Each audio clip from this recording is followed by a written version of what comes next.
I feel for him and the players, because it's obviously not a situation and for probably all the employees at Chelsea, because it's nothing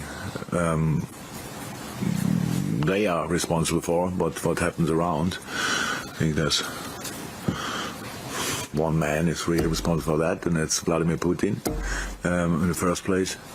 And I don't know about Roman Abramovich's role in all these kind of things, but over the years you could guess that maybe he's pretty close. And then I think what the British government did is right, to be 100% honest, but it is still not cool for the people at Chelsea and for all the supporters. I get that, but I think the things the government did is all right. To matters here, I just wonder what progress has been made since we last asked about Mo Salah's contract, and the reason I'm asking is because obviously the signing of Luis Diaz has been another indication of the level of ambition at this place to continually improve the squad. You've won one trophy this season and are still competing for 3 others. So how persuasive is all that, do you think, to persuading Mo that his future remains here, that he should sign that new contract? Oh, I think, Mo definitely expects this club to be ambitious. We were in the last years, and we are.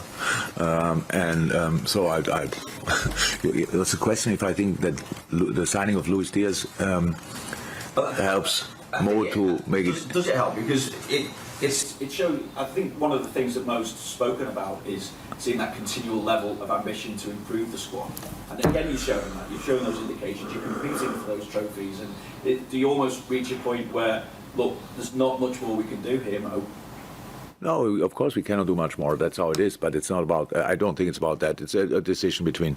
I think meanwhile it's Mo's decision, pretty much. I think the club did what the club can do. That's how it is. And it's nothing bad to say about it. It's all fine from my point of view. It's exactly like it should be in this moment in time, and everything is set. Nothing happened further, so no signing, no rejection or whatever. So we just have to wait for that. It's completely fine. It's no rush in that situation. Ahead of this game at the weekend, Graham Potter said, "I always like playing against Liverpool because they are one of the best. It is very rare that in anything in life you get to face the best. So you should look at it as a massive challenge and huge opportunity." So how do you feel about playing Brighton? Brighton are not the best in the world, but they are incredibly good. So, and that's we are not the best in the world, obviously, but it's nice words. But it's Graham knows exactly what he really thinks. He knows that there's office football, and there's a big chance that you can give other teams a struggle. That's what we try to do constantly, and that's what they will try definitely. Even when the results in the last few weeks were not brilliant for Brighton, but the performance level is really good, and I think they have 4th highest possession stats in the league, which is really, it's not easy to have. So you need to do a lot of good stuff to play to keep the ball that long in a football game. And in the end, it's for us always a challenge to face them. We've realized it in the home game. It was when you are not compact against Brighton, then they play in and around you. That's how it is. That's how they set up. So we have to make sure that we find a proper defending attitude, and from there we go. And we don't go there to show who is the better side or who is world class and stuff like this. Not at all. We try to. We are humble enough to go there and really work incredibly hard and. Put in a proper shift. That's what I expect, not a fancy football game. I expect that us as a real hard-working unit. PRP? Hi, Jurgen. Hi. Just what have you made of the impact of Luis Diaz since he arrived in the games he's played? Good, great, outstanding, surprisingly quick, and everything like you wish for.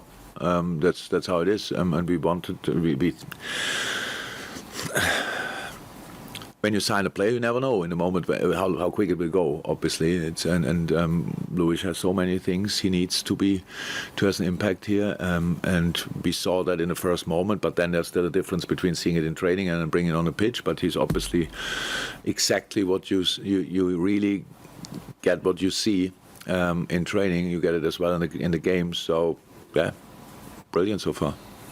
You've won 7 Premier League games in a row and only conceded twice. How important is momentum at this stage of the season in the title race? For us, incredibly important, because we obviously have no time and no points to waste. So yeah, we have to keep going. That's clear. The situation is clear. Everybody knows it, and yeah, if there is any kind of momentum, we should better keep it and work with it. That's it. Are you excited by the title race? Do you think it will go close to the end? From our point of view, I hope so, but I don't know. So because we spoke about that here now plenty of times, and it's always the same. Everybody's excited about having the opportunity to have a title race. Our problem is we have to play Brighton now. Then the game in hand we have a few days later against Arsenal away. In all the thoughts of a lot of people, it's like, okay, 3 points, bam, bam. But there's the 180, at least 80 minutes of football in between. Now only 90, and then another 90. So it's really tough. But so far the boys did incredibly well, and why shouldn't I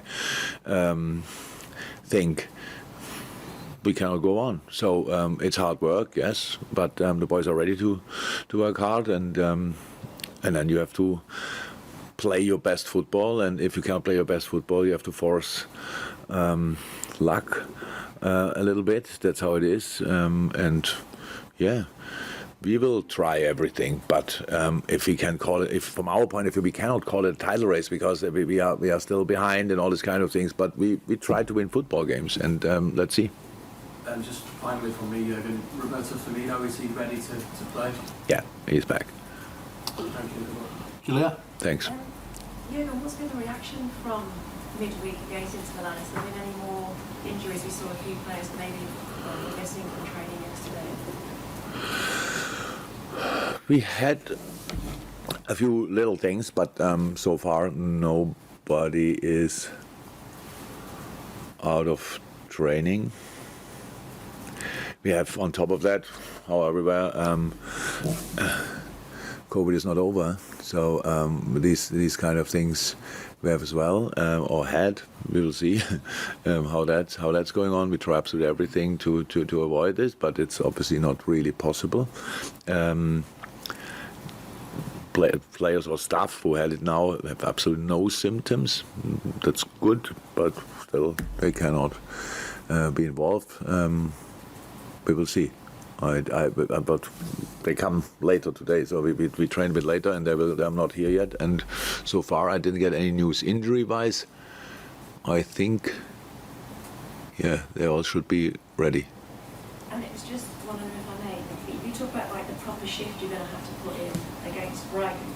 It's been such an intense time for the team with so many games being played in different competitions as well. Is there a skill set, is there an art, and you keep that motivation going to keeping them all together, to keep that intensity going? Is there a skill that you have at all, or a way to keep it all together? Yeah, it's boys, the character of the group. So we don't feel sorry for ourselves or whatever and think, oh my God, again? Not at all. So we really like the situation, and we are used to it. It's not, come on,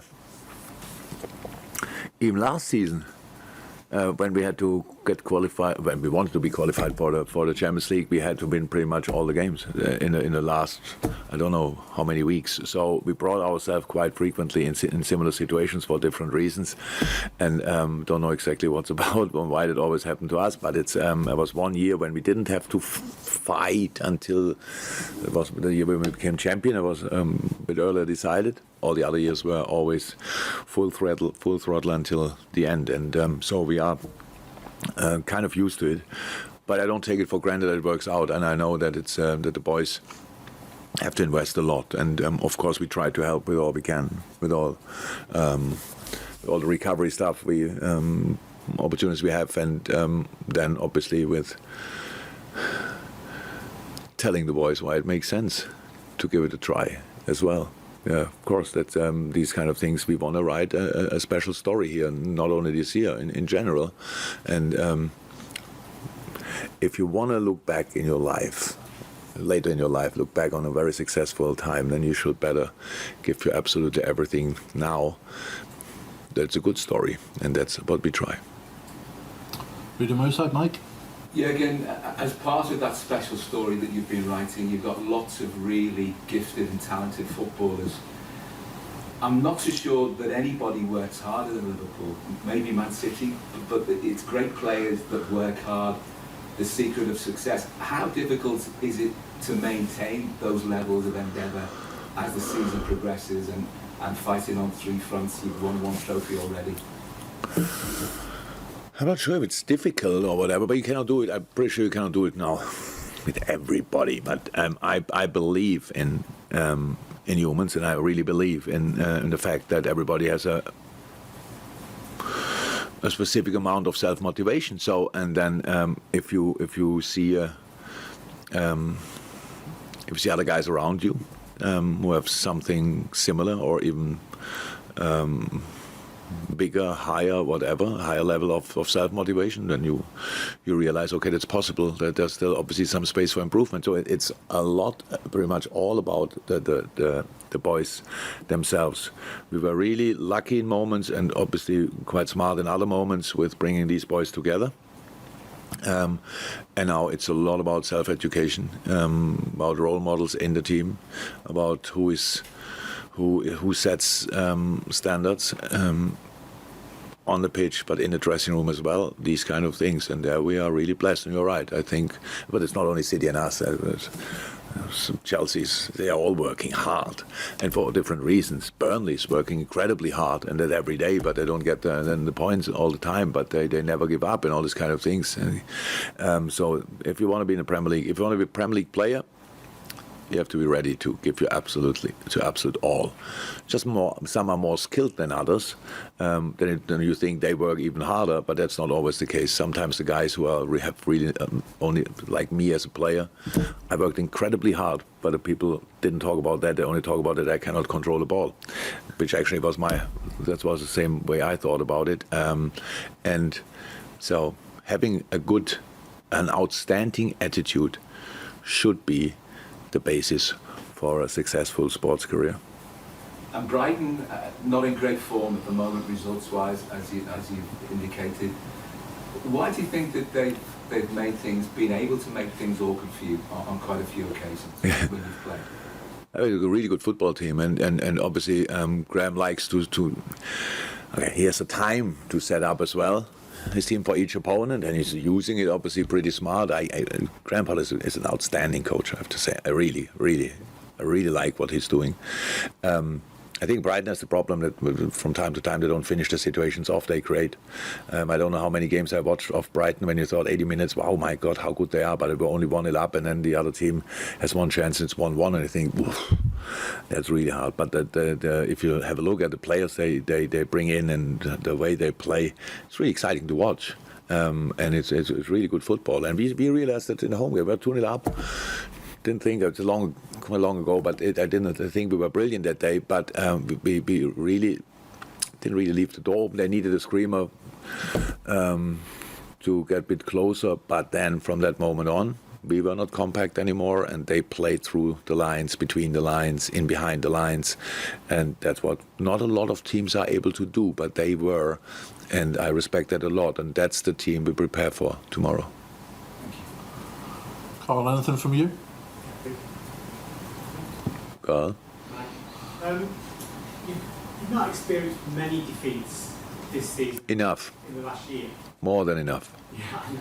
I'm wondering what the immediate reaction is from the players. I choose to set a special example because you lost, but you still went through. What the reaction from the players is immediately after defeat and in the days after defeat. Do you see a difference in that? No, we are no good losers. I mean, we are, honestly, it's not like that, but it's not. But you have to. So I have usually after the game a little speech in the dressing room.